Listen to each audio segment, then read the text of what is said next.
Welcome back to ECE 320A. We are starting unit number 10, which is dealing with Bode plots. If you're looking to find that material in the textbook, you'll find that in Appendix E, which is on the pages listed here.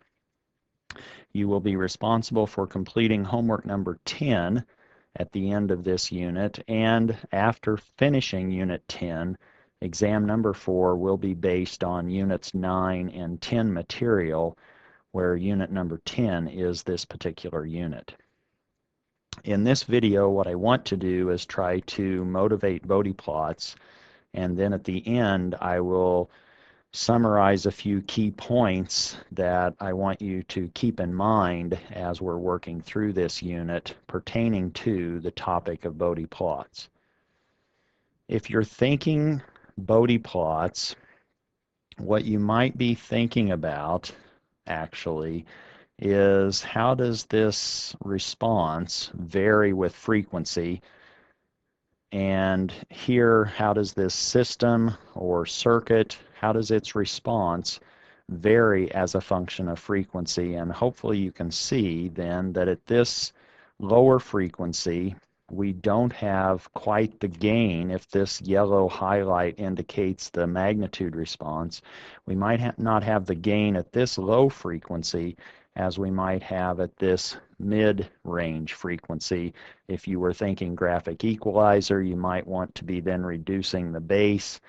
You now have some treble that you're emphasizing, and the high frequency information or content, maybe you were trying to reduce that relative to having these four sliders all at the same level, where you wouldn't be adjusting the frequency content from how it was actually produced or put down in the medium that you are now playing from or listening to.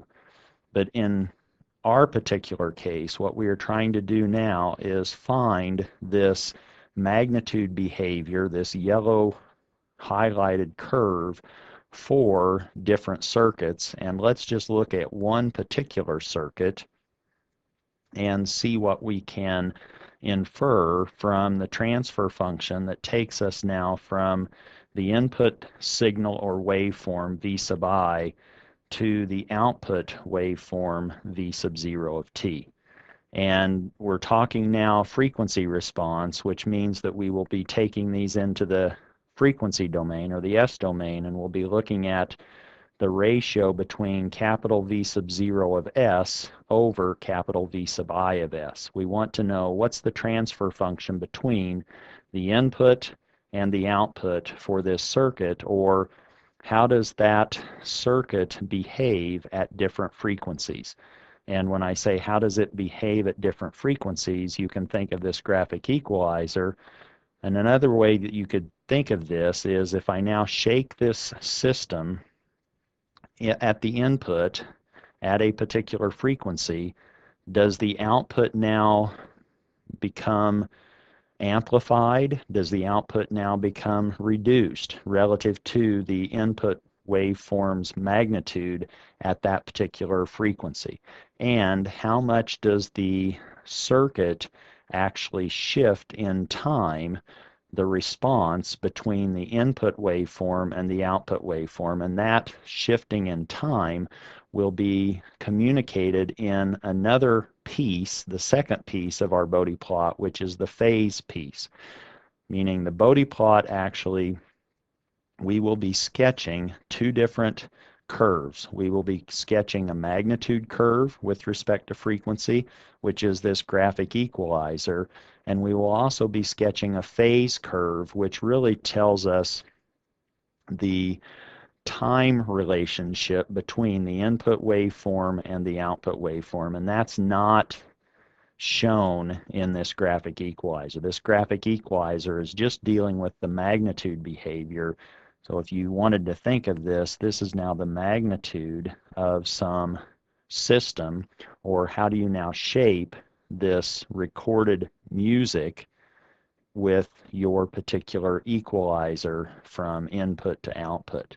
In our case, we want to now look at a circuit and see what its magnitude shape looks like versus frequency, and what its phase response looks like versus frequency.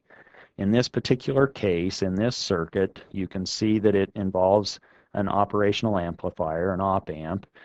Ideally, the input current is 0. All of these points are at the same potential. Those are now at this ground potential.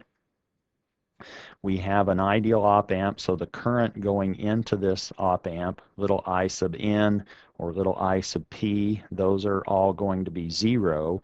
And we have a resistor that connects our input signal source to the inverting terminal of our op-amp. And we also have a impedance that connects the output and feeds that back to the input location. So this we could think of as our feedback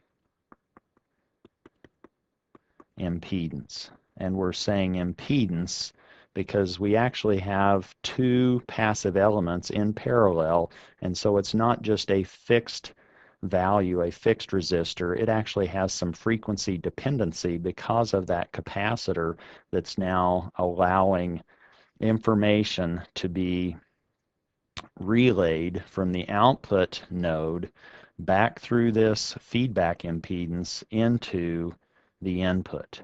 We obviously drive the system through the input waveform, but we're comparing, or we're actually influencing what is driving the inverting terminal of our op-amp, not only with this input waveform, but also with a signal that is shaped by this feedback impedance that's being fed back from the output waveform. To get started in analyzing this circuit, let's go ahead and find the feedback impedance. That's just this resistor R sub 2 in parallel with this impedance of the capacitor, and the capacitor's impedance is 1 over SC.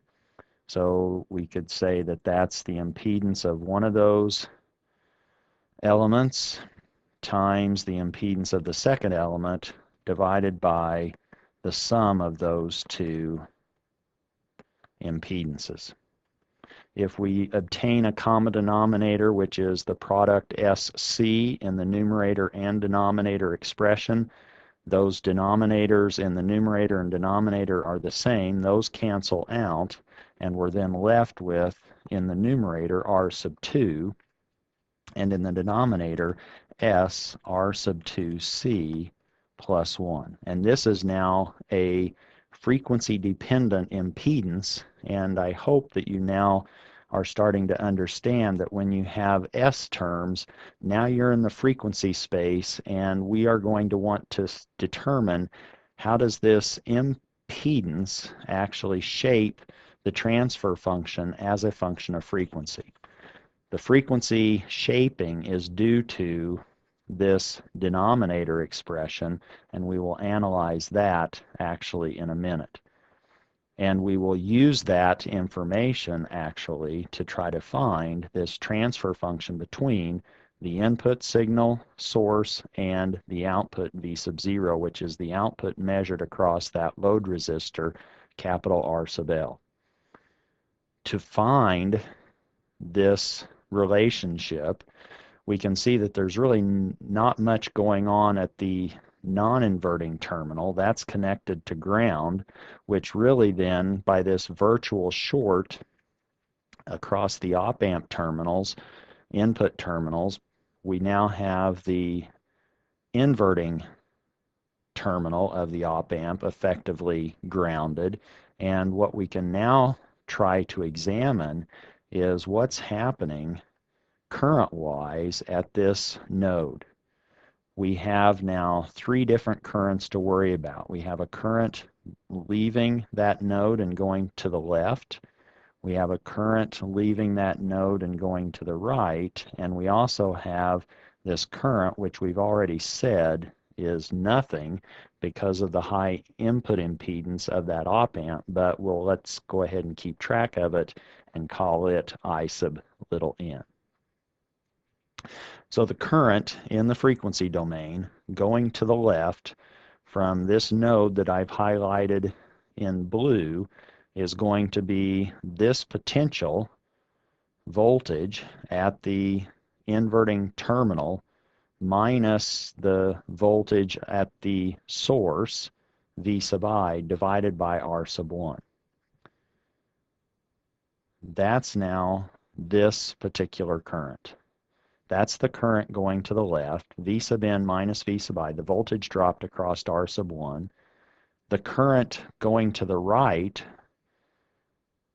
will then be the voltage dropped across that impedance, which is V sub n, where I'm calling capital V sub n the value of the voltage at this inverting terminal, minus capital V sub 0, all divided by this impedance, capital Z sub f.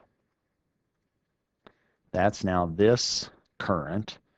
And we also have the current going down out of that node, or this red current trying to go into the op-amp, which we've already indicated is going to be 0 in the ideal case because of this high input impedance of the op-amp.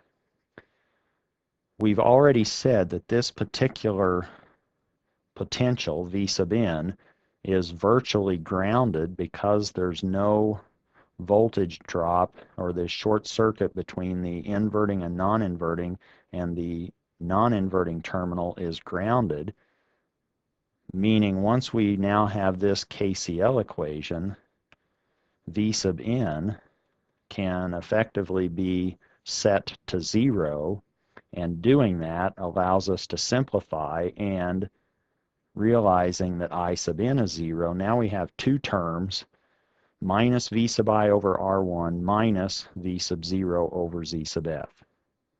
Those now sum to 0. We can put 1 on one side of the equality sign. Let's now solve for V sub 0 of s. So if we move that over to the other side, V sub 0 over Z sub f is equal to minus V sub I over R sub 1. We can now say that if we want, well, we've already done it here, so let me just go ahead and say that if we now solve for V sub O over V sub I, we now multiplying both sides through by capital Z sub f and dividing both sides by capital V sub I, we end up with minus Z sub f over R sub 1, and that's now our transfer function of this electrical circuit, which is an op-amp based circuit. What we want to do now is determine what kind of a frequency characteristic, or what frequency characteristic properties does this circuit present to us. And in fact, what we are going to find is that this particular circuit that yields this transfer function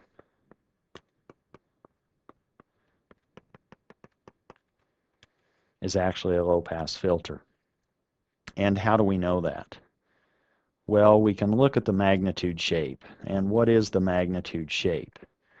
Suppose that we look at when S is small.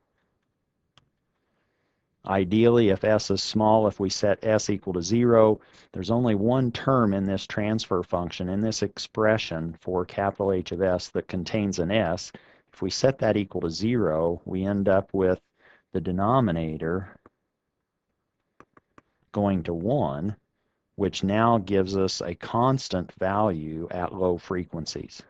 The transfer function now is going to be a constant, and if we just looked at the magnitude, so we get rid of that minus sign, we now have a constant magnitude of R sub 2 over R1, just the ratio of these resistors, R sub 2 over R sub 1, where R sub 2 is in the feedback path and R sub 1 is in the feed forward path.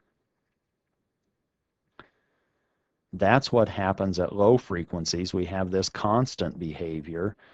As S now is allowed to grow, suppose that we now say S is growing,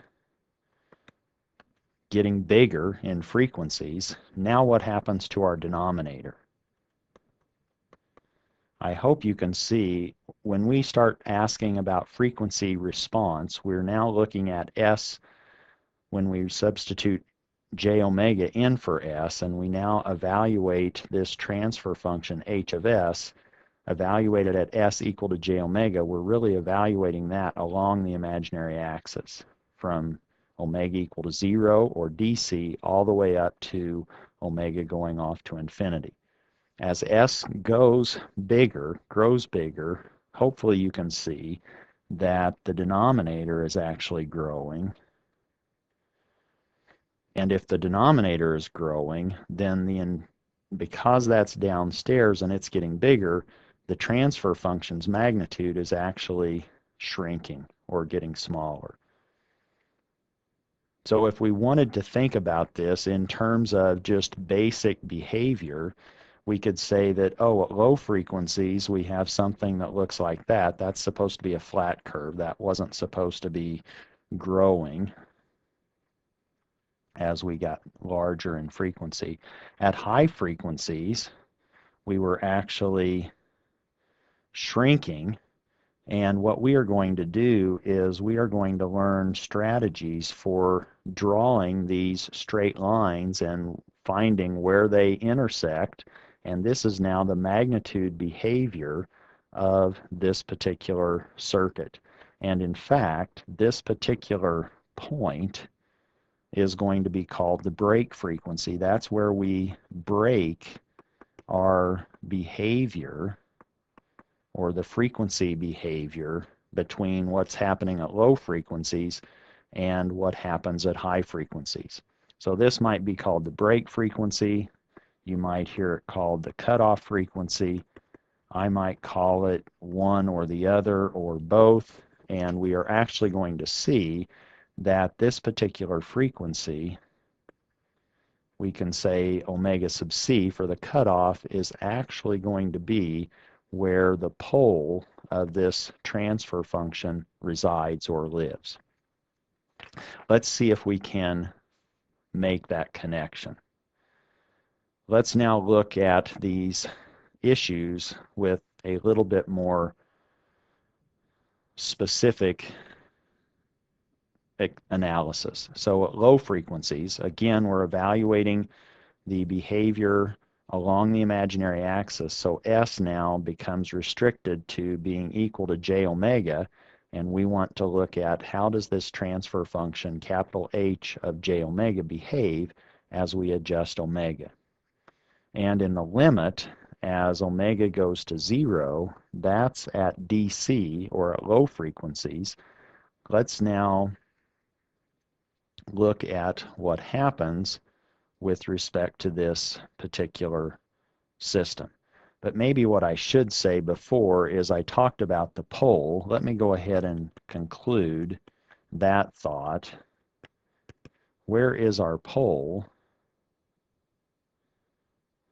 Well, I'm going to do that on down here. So let me go ahead then and not worry about that here. Let's now just continue to talk about what we had done before. So at low frequencies, we'll do it low frequencies. We'll look at what happens as we get bigger in frequency, and then we'll try to find this sweet spot, which in this case, we only have one sweet spot. It's that pole location in this transfer function. If we look at what happens at low frequencies or at DC, we now are evaluating H of S, where S is equal to j omega. We substitute or replace S with j omega.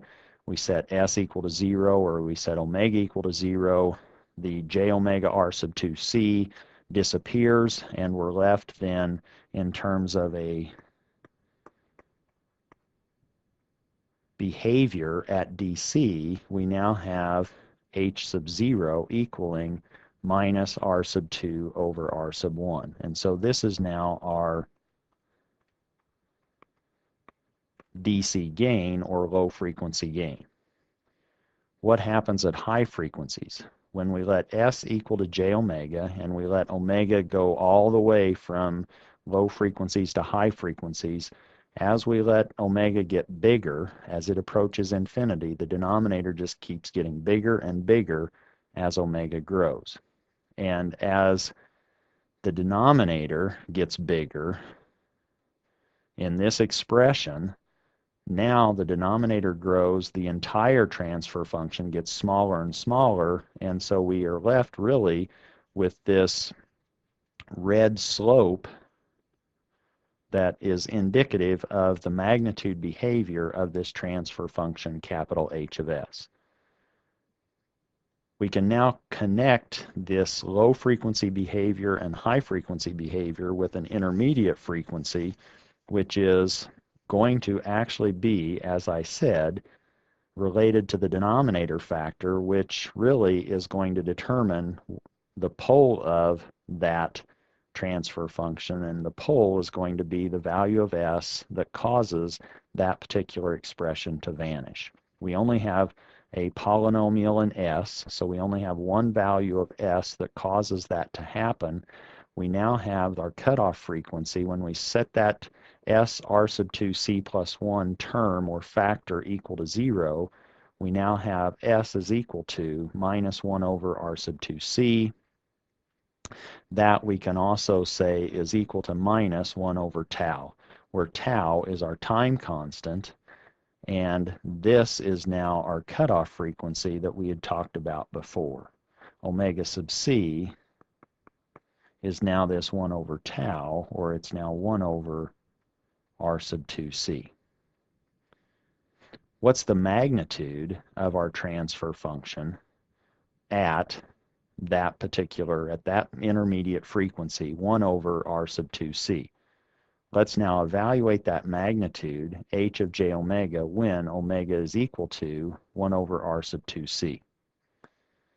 Just plugging in omega equal to 1 over R sub 2c into that expression, omega now is j omega R sub 2c plus 1 in the denominator, and now you can see that in fact the constants that are scaling that imaginary component cancel each other out, or they now become 1, and we've now normalized this denominator polynomial to be in time constant form, which says that when the imaginary component is equal to 1, that means that that has a amount or value that's equal to the real component, which is equal to 1. And now we have a real component and an imaginary component equal to 1. And I think that you can now remember what to do with respect to complex numbers. If this is now our complex S-plane, and we marched over a value of 1 in the real direction, and we marched up a direction 1 in the imaginary direction, we now have a vector associated with this complex number of 1 plus j1 that now is going to have a magnitude equal to the length of that vector, which is the hypotenuse of a right triangle, and that right triangle has legs that have sides of 1 and 1. So now we have the square root of 1 squared plus 1 squared, or we have the square root of 2.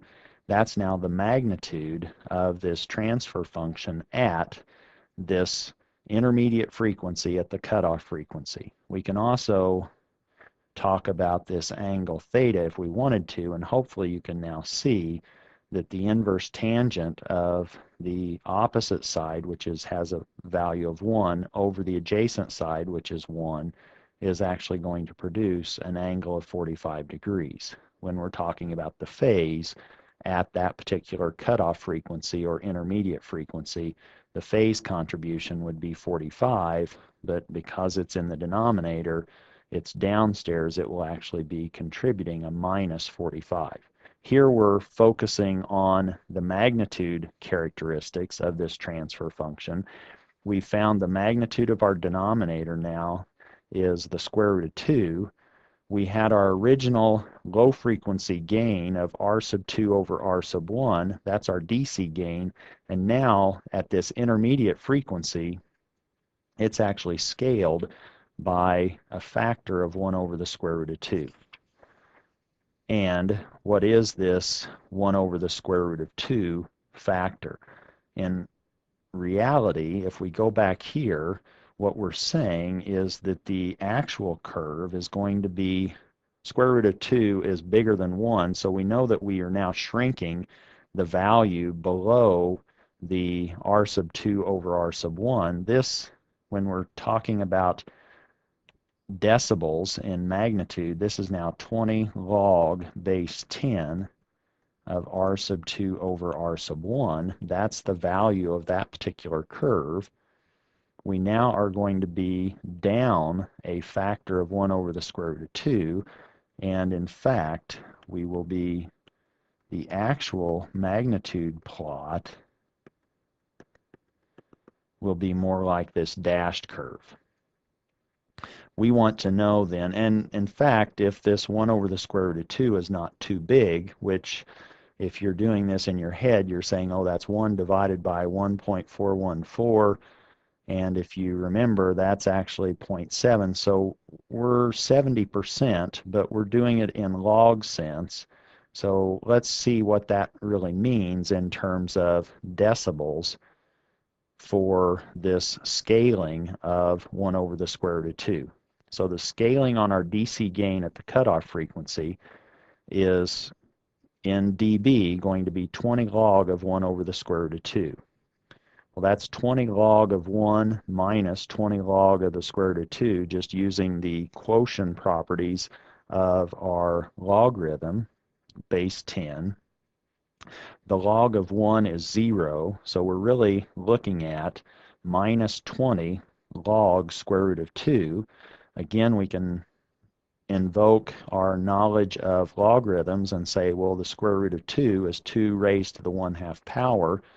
Anything that's in the argument of our log that's at an exponential, that pops out front, so that we now have minus 20 times 1/2 log of 2. And if we can now remember or compute on our calculator what the log base 10 of 2 is, that's going to be 0.3. We increase that by a factor of 10, and we now are seeing that that particular adjustment of the DC gain is an amount equal to minus 3 dB. So if we go back to this particular picture, we have now determined that the difference between our straight line approximations and the true value at that critical frequency, omega sub c, is minus 3 dB. So we're minus 3 dB down from where the straight line approximations would lead us to conclude our magnitude response looked like. And that's not that significant of a difference. And what we want to do now is really sort of mechanize or make this process of sketching Bode plots more automatic. And in order to do that, I want you to keep in mind as you're going through the following key points related to Bode plots. We're going to be doing hand sketching. And for hand sketching, we want to break that down. I'm drawing challenged, so that means that it's better if I stick to just drawing straight lines. And you'll notice that I probably can't draw straight lines that well. But if we can break this task down into drawing straight lines and just connecting these straight lines, it will make the process a little easier. We're going to have two curves, two separate plots actually. One plot will be the magnitude in dB versus frequency. That's the magnitude sketch. And we're going to have a second plot, which is our phase sketch, or the angle of our transfer function with respect to frequency. What does that mean? Well, if we're sketching the magnitude versus frequency, and the magnitude is determined in decibels or dB, now we have logarithms, and if we now have a product of terms that we're taking the logarithm of, now that corresponds to allowing us to add up the logarithm of the individual terms. And that makes our process of sketching easier. We can sketch one factor, we can sketch the behavior of a second factor, sketch the behavior of a third factor, and then simply add all of those pieces or factors together, and we'll have our resulting or composite Bode plot sketch for the magnitude. The phase sketch behaves similarly because the angle of a product of terms or a quotient of terms will just be the sum of those angles or the difference of those angles. Here's one particular example. Suppose we have a numerator term or factor that has a 0 at omega sub 3 and a pole at omega sub 4. Because the denominator term is downstairs, if we're looking at the angle of this quotient, then we have the angle of the numerator factor minus the angle of the denominator factor. And if we're looking at the angle of this complex expression, we now have the inverse tangent of the imaginary component divided by the real component, and we've normalized the real component so that we have it in time constant form, or we now have the inverse tangent of omega over omega 3 divided by 1 minus the angle associated with the denominator factor or the pole factor, which is the inverse tangent of omega over omega sub 4 over 1. What we will find is if we went to, well, I guess we're not going to Baskin-Robbins, but we're going to the store to identify the different flavors that we have for these factors. We really only have to focus on 4. We don't have to worry about 50-some flavors. We really only have to worry about 4 different flavors of terms or factors in order to make these sketches. We'll factor our transfer function into a constant factor. We'll do factors at the origin. We'll have zeros and poles, or we'll have only poles effectively, or we'll have maybe a 0 or multiple zeros at the origin. We'll have linear factors, and we'll have quadratic factors. If we can sketch those 4 pieces, we can then add them together to find our Bode plot. Now, I'm giving you the answer in the back of the book with point number 6. MATLAB can quickly sketch a Bode plot. If we introduced a transfer function, in this particular case, our transfer function h of s would be a numerator of 1, and our denominator is now s plus 10. This is obviously not in time constant form. That's in pole 0 form. But if we factored out the 10 to do a hand sketch, we would then have this as factoring out a 10 downstairs. We have s over 10 plus 1, and taking that 10 in the denominator upstairs, this is now our transfer function in time constant form. But we can sketch that in the MATLAB with either of these. These are equivalent transfer function expressions. One's just easier to think about the poles. One is easier to think about the time constant. Our time constant tau is now 1/10. But if we inject that, here is our denominator, and here is our numerator. In the MATLAB notation, we want the transfer function. If our numerator was a polynomial, we would have to input that as a vector of terms. Our denominator is a polynomial, and we just say, oh, it's 1 times, and in this case we just have a 2-element or 2-component vector. The lowest component, which has the 10, is our constant. The next one is the coefficient of the s term. We then simply say, issue the function Bode system, and that will then produce the magnitude and phase plots versus frequency for this particular transfer function. And I think this transfer function, you should understand, is also a low-pass filter. But why then are we spending time trying to be able to draw hand sketches for Bode plots? One, it allows us to quickly check what MATLAB is producing or giving us. If our hand sketch doesn't seem consistent with what MATLAB is producing, then we know we've made an error. Either our sketch is wrong, or we've put in the information into MATLAB incorrectly. We also want to be able to understand how poles and zeros interact in the sense of we might want to be designing filters or circuits that now produce certain behaviors relative to the shaping of the magnitude response and the phase response. So being able to sketch these plots by hand provides us with a nice way of developing intuition into the design process. One final point to make is that we will be learning these strategies for sketching a Bode plot for one particular type of transfer function, and that type is a transfer function that's minimum phase. A minimum phase transfer function means that all of the poles and all of the zeros are in the left half plane. So if this is our S-plane, we are developing Bode plot strategies or ways to sketch a Bode plot when all of our poles and zeros live or lie in the left half plane. Here is now our left half plane.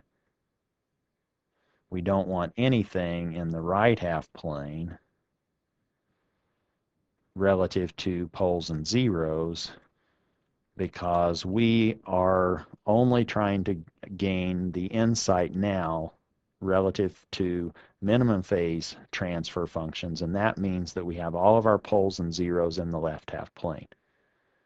As we get comfortable with that, then it's a trivial exercise to understand how to modify these rules if you now have a pole or zero in the right half plane. But to keep everything consistent as we are learning it initially, let's just worry about all of our poles and zeros lying in the left half plane, and that's referred to as a minimum phase transfer function.